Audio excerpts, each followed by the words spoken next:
called up again to ask me to be sure to bring you in to dinner. His son, Toby, has come all the way from New York to meet you, and he's invited several other young people. For the last time, will you—" "No," said Ardita shortly. "I won't. I came along on this darn cruise with the one idea of going to Palm Beach, and you knew it. And I absolutely refuse to meet any darn old colonel or any darn young Toby or any darn old young people or to set foot in any other darn old town in this crazy state. So you either take me to Palm Beach or I'll shut up and go away." "Very well. This is the last straw. In your infatuation for this man, a man who is notorious for his excesses, a man your father would not have allowed to so much as mention your name, you have reflected the demi-monde rather than the circles in which you have presumably grown up. From now on—" "I know," interrupted Ardita ironically. "From now on, you go your way and I go mine. I've heard that story before. You know I'd like nothing better." "From now on," he announced grandiloquently, "you are no niece of mine. Oh!" The cry was wrung from Ardita with the agony of a lost soul. "Will you stop boring me? Will you go away? Will you jump overboard and drown? Do you want me to throw this book at you?" "If you dare do any—" Smack! The revolt of the angels sailed through the air, missed its target by the length of a short nose, and bumped cheerfully down the companionway. The gray-haired man made an instinctive step backward, and then 2 cautious steps forward. Ardita jumped to her 5 feet 4 and stared at him defiantly, her gray eyes blazing. "Keep off!" "How dare you!" he cried. "Because I darn please." "You've grown unbearable. Your disposition—" "You've made me that way. No child ever has had a bad disposition unless it's her family's fault. Whatever I am, you did it." Muttering something under his breath, her uncle turned and, walking forward, called in a loud voice for the launch. Then he returned to the awning, where Ardita had again seated herself and resumed her attention to the lemon. "I am going ashore," he said slowly. "I will be out again at 9 o'clock tonight. When I return, we will start back to New York, where I shall turn you over to your aunt for the rest of your natural, or rather unnatural, life." He paused and looked at her.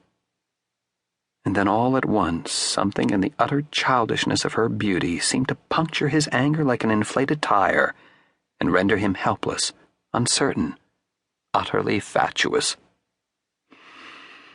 "Ardita," he said not unkindly, "I'm no fool. I've been round.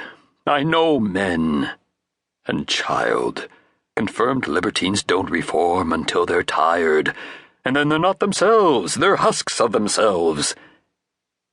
He looked at her as if expecting agreement, but receiving no sight or sound of it, he continued.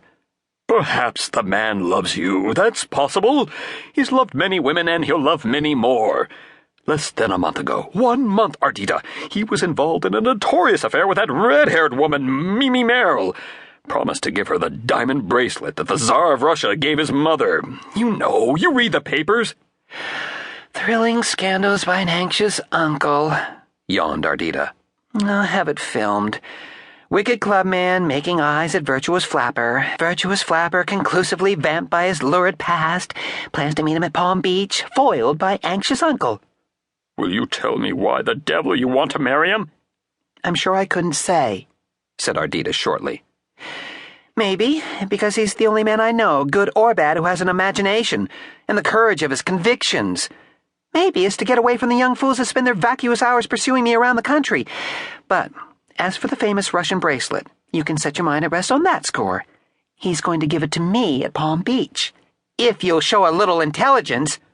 "How about that red-haired woman?" "He hasn't seen her for 6 months," she said angrily. "Don't you suppose I have enough pride to see to that? Don't you know by this time that I can do any darn thing with any darn man I want to?" She put her chin in the air like the statue of Franz aroused, and then spoiled the pose somewhat by raising the lemon for action. "Is it the Russian bracelet that fascinates you?"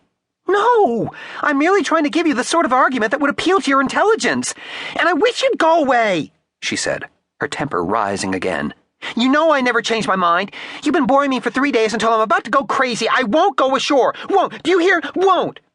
"Very well," he said. "And you won't go to Palm Beach either. Of all the selfish, spoiled, uncontrolled, disagreeable...